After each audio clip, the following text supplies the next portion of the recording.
오늘은 요한복음 8장 3절로 11절에 있는 말씀을 통해서 죄인을 구원하려고 오신 예수님, 이런 제목으로 함께 은혜 받기를 원합니다. 제가 성경을 봉독합니다. 요한복음 8장 3절로 11절. 서기관들과 바리새인들이 음행 중에 잡힌 여자를 끌고 와서 가운데 세우고 예수께 말하되, 선생이여, 이 여자가 간음하다가 현장에서 잡혔나이다. 모세는 율법에 이러한 여자를 돌로 치라 명하였거니와 선생은 어떻게 말하겠나이까? 그들이 이렇게 말함은 고발할 조건을 얻고자 하여 예수를 시험함이라. 예수께서 몸을 굽히사 손가락으로 땅에 쓰시니 그들이 묻기를 맞이 아니하는지라. 이에 일어나 이르시되, 너희 중에 죄 없는 자가 먼저 돌로 치라 하시고 다시 몸을 굽혀 손가락으로 땅에 쓰시니, 그들이 이 말씀을 듣고 양심의 가책을 느껴 어른으로 시작하여 젊은이까지 하나씩 나가고 오직 예수와 그 가운데 섰는 여자만 남았더라. 예수께서 일어나사 여자 외에 아무도 없는 것을 보시고 이르시되, 여자여, 너를 고발하던 그들이 어디 있느냐? 너를 정죄한 자가 없느냐? 대답하되, 주여, 없나이다. 예수께서 이르시되, 나도 너를 정죄하지 아니하노니 가서 다시는 죄를 범하지 말라 하시니라. 아멘. 오늘 이 말씀을 통해서 세 가지 진리를 증거하고자 합니다. 3절로 6절 상반절에 있는 말씀은 서기관들과 바리새인들이 예수님을 시험한 내용입니다. 그리고 두 번째는 6절 하반절에서 9절까지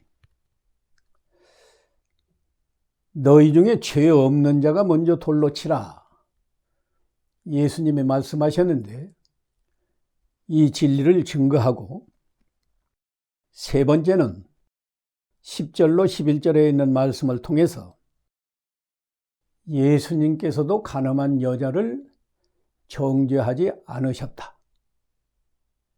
이 세 가지 내용을 증거하겠습니다. 서기관과 바리새인들이 음행 중에 잡힌 여자를 끌고 와서 가운데 세우고 예수께 말하되,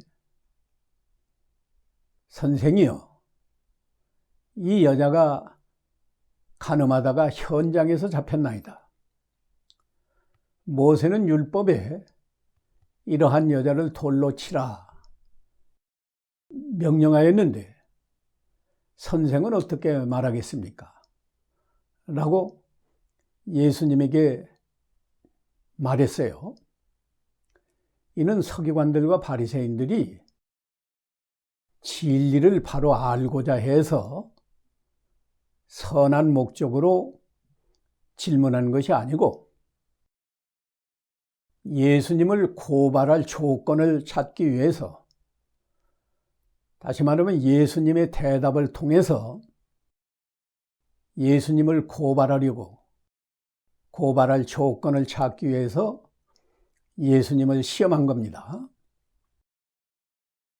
그러니까 아주 간교한 목적으로 시험했어요. 예수님께서 만일 모세의 율법대로 돌로 치라 그러면 어떻게 됐을까요? 그들은 로마 총독에게 가서 예수가 로마 법을 어겼다라고 반드시 고발할 겁니다. 왜냐하면 당시 유대 나라는 로마 정부의 지배를 받는 식민지였고, 당시 로마 법은 그 식민지 국가에서 죄인들을 마음대로 사형 집행할 수 없게 했어요. 로마 정부에서 허락해야만 사형을 집행할 수 있었습니다. 그러므로 가늠한 여인을 재판도 없이 너희가 돌로 치라 했으면 예수님이 로마법을 어긴 것이 되기 때문에 로마 총독 빌라도에게 가서 아마 고발하기 위해서 이런 질문을 했습니다. 만일에 예수님께서 돌로 치지 말라 했으면 어떻게 할까요? 그들은 또 예수님이 율법을 어겼다, 모세의 율법을 어겼다고 유대나라 종교 재판에 붙이기 위해서 예수님을 산헤드린 공회에 고발했을 겁니다. 그들은 이렇게 아주 간교하게 예수님이 빠져나갈 길이 없도록 난처한 질문으로 예수님을 시험한 겁니다. 그때 예수님께서 6절 하반절에서 9절까지 보면 너희 중에 죄 없는 자가 먼저 돌로 치라 이 말씀을 하셨어요. 근데 그 말씀을 하시기 전에 예수님은 몸을 굽혀서 손가락으로 땅에 글씨를 쓰셨습니다. 글씨만 쓰고 대답을 안 하니까 서기관들과 바리새인들이 예수님께 대답을 재촉했어요. 그러니까 쓰시다가 예수님이 일어나셔서 너희 중에 죄 없는 자가 먼저 돌로 치라 이렇게 말씀하시고 다시 몸을 굽혀서 쓰시던 글을 쓰셨습니다. 그런데 그 예수님의 말씀을 듣고 아마 땅에 쓰는 글씨도 그들이 읽었겠죠. 놀라운 일이 일어났습니다. 놀라운 일이란 그들이 양심의 가책을 느껴서 어른으로부터 시작해서 젊은이까지 하나씩 하나씩 나가고 오직 예수님과 그 여자만 남게 되었어요. 여기에서 예수님이 땅에다가 무엇을 쓰셨을까? 우리가 알아볼 필요가 있습니다. 성경에는 그 내용이 무엇인지 기록되어 있지 않습니다. 그러나 전후 문맥으로 비추어 보아서 예수님이 땅에 쓰신 글씨는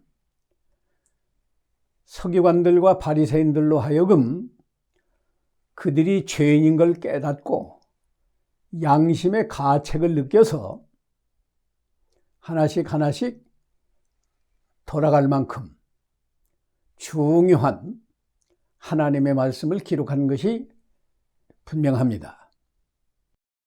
그러므로 우리가 추측컨대는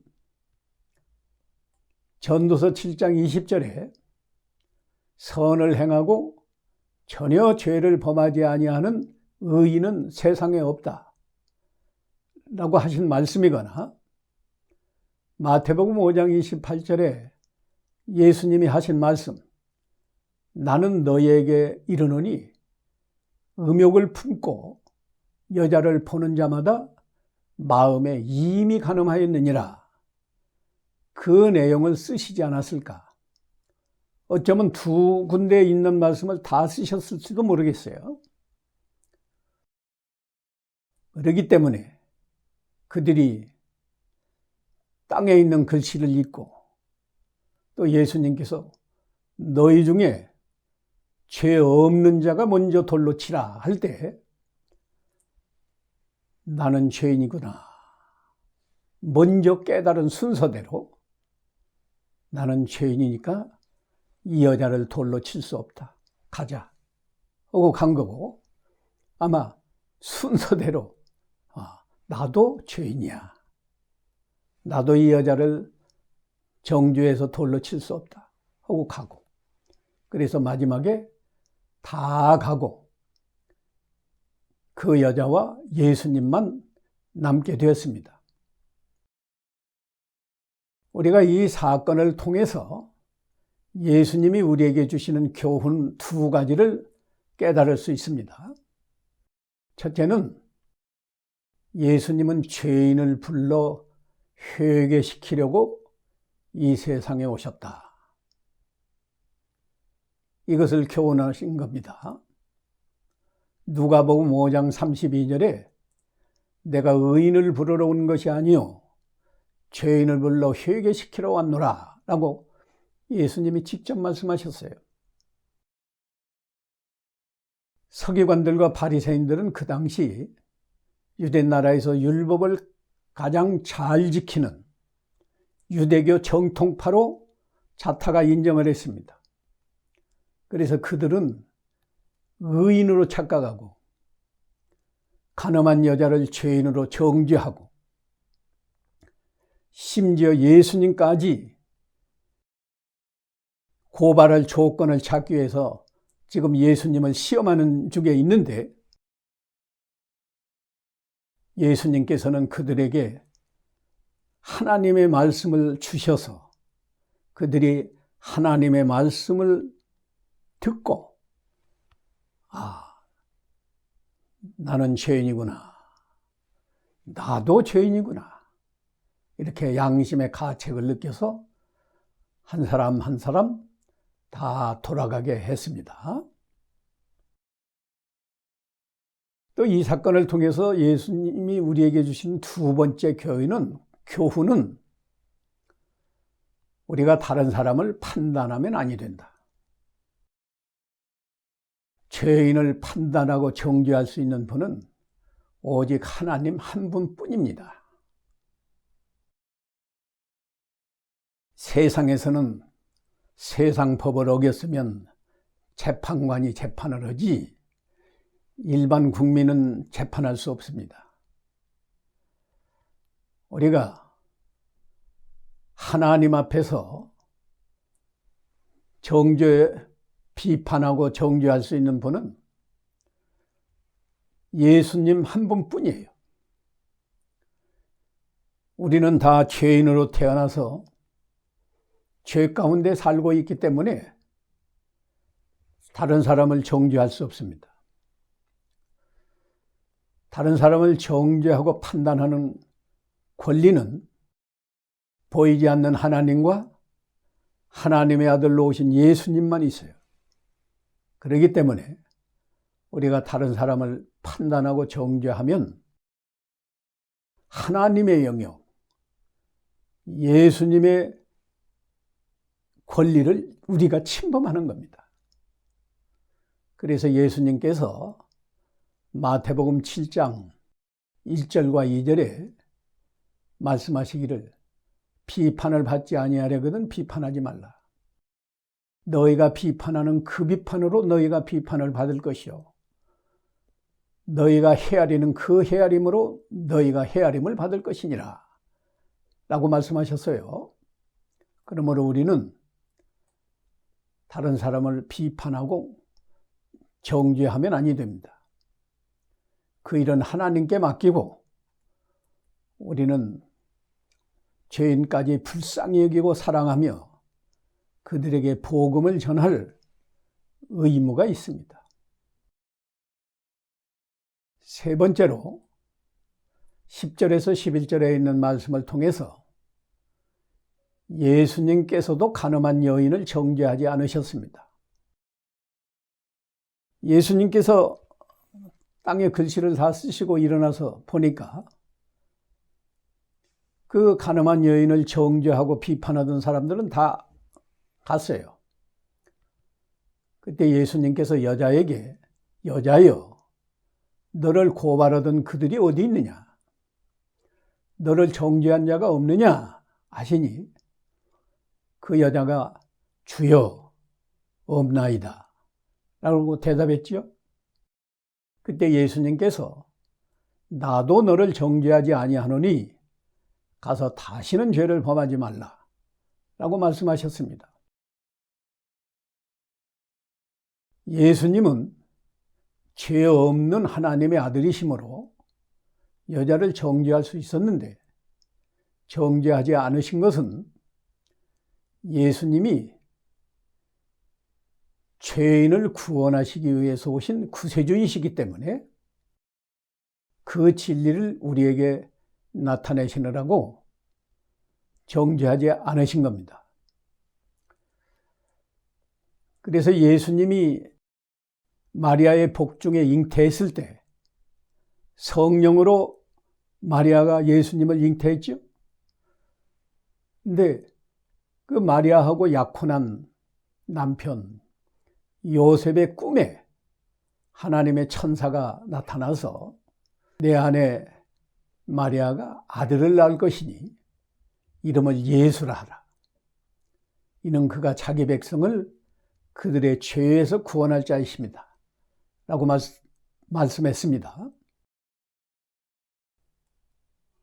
예수님이 이렇게 죄인을 구원하러 오셨는데 먼저 죄인들이 죄인인 걸 깨달아서 양심의 가책을 느끼고 가책을 느꼈으면 하나님께 회개할 때 하나님께서는 구세주로 오신 예수님을 믿어서 구원을 받게 했습니다.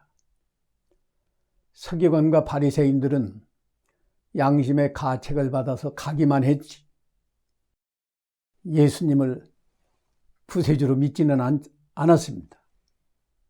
그러나 이 간음한 여인은 자기 자신이 현장에서 간음하다 잡혀왔고 모세의 율법에 따라서 반드시 죽어야 하는 것을 알았기 때문에 그가 예수님 앞에서 회개한 것이 분명합니다.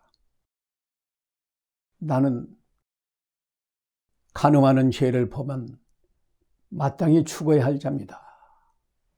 마음으로 회개했을 것이고 예수님이 땅에 쓰신 글씨를 보고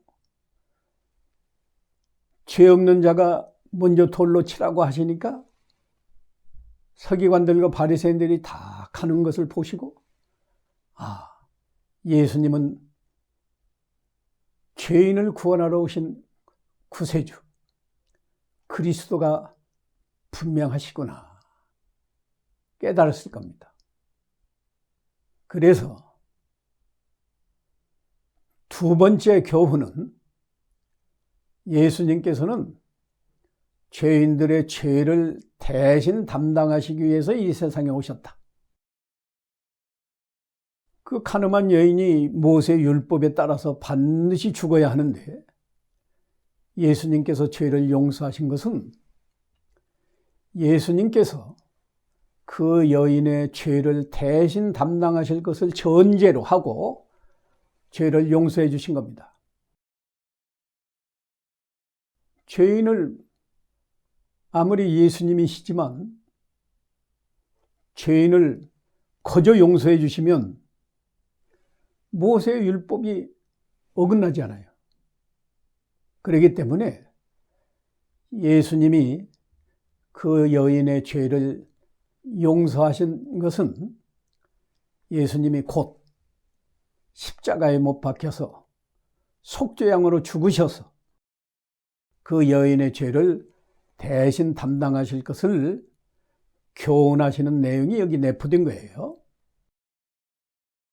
그래서 예수님은 마가복음 10장 45절에서 인자가 온 것은 섬김을 받으려 함이 아니라 섬기려 하고 자기 목숨을 많은 사람의 대속물로 주려 함이니라 라고 말씀하셨어요.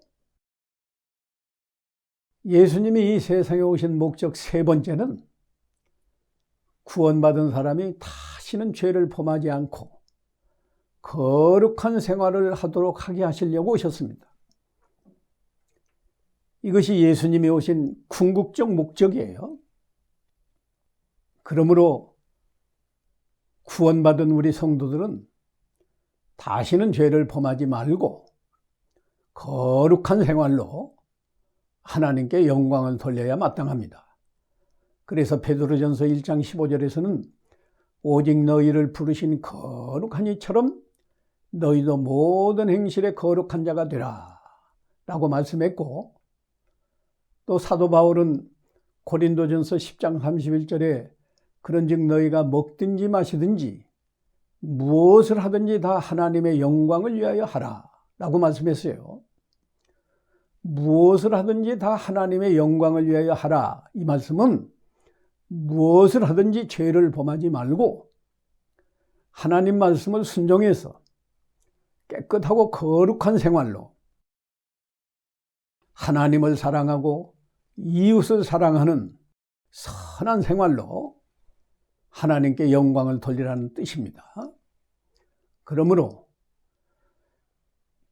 우리가 죄를 회개하고 예수 그리스도를 구세주로 우리가 믿어서 구원을 받았으니 우리는 다시는 죄를 범하지 말고 가정에서나 교회에서나 세상에 나가서 참으로 먹든지 마시든지 깨끗하고 진실하고 거룩한 생활로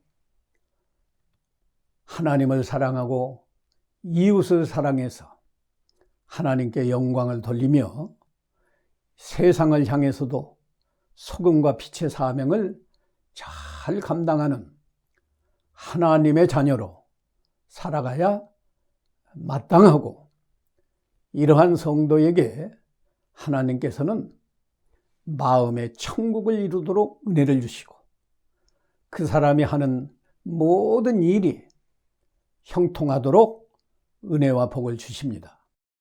이런 은혜가 저와 여러분에게 항상 함께 하시기를 간절히 소원합니다. 기도하겠습니다. 사랑하시는 주님, 우리 죄인들을 구원하시기 위해서 하나님 아버지께서 하나님의 아들 예수님을 이 땅에 보내주시고, 우리 예수님은 우리를 구원하시기 위해서 먼저 우리를 죄에서 회개하게 하시고 예수님 자신이 속죄양으로 죽으셔서 우리 죄를 다 담당해 주시고, 죄인들이 죄를 회개하고 예수를 믿으면 죄사함을 받아서 구원을 받게 하시고, 구원받은 다음에는 죄를 범하지 않고 거룩한 생활을 하도록 인도해 주시는 하나님 아버지, 그 은혜와 사랑을 진정으로 감사하며 하나님께 영광을 돌립니다. 거룩하신 하나님 아버지, 우리가 항상 하나님과 사람을 사랑하고 언제 어디서나 하나님께 영광만 돌리는 하나님의 자녀로 살아가게 하옵소서. 예수님의 이름으로 기도하옵나이다. 아멘.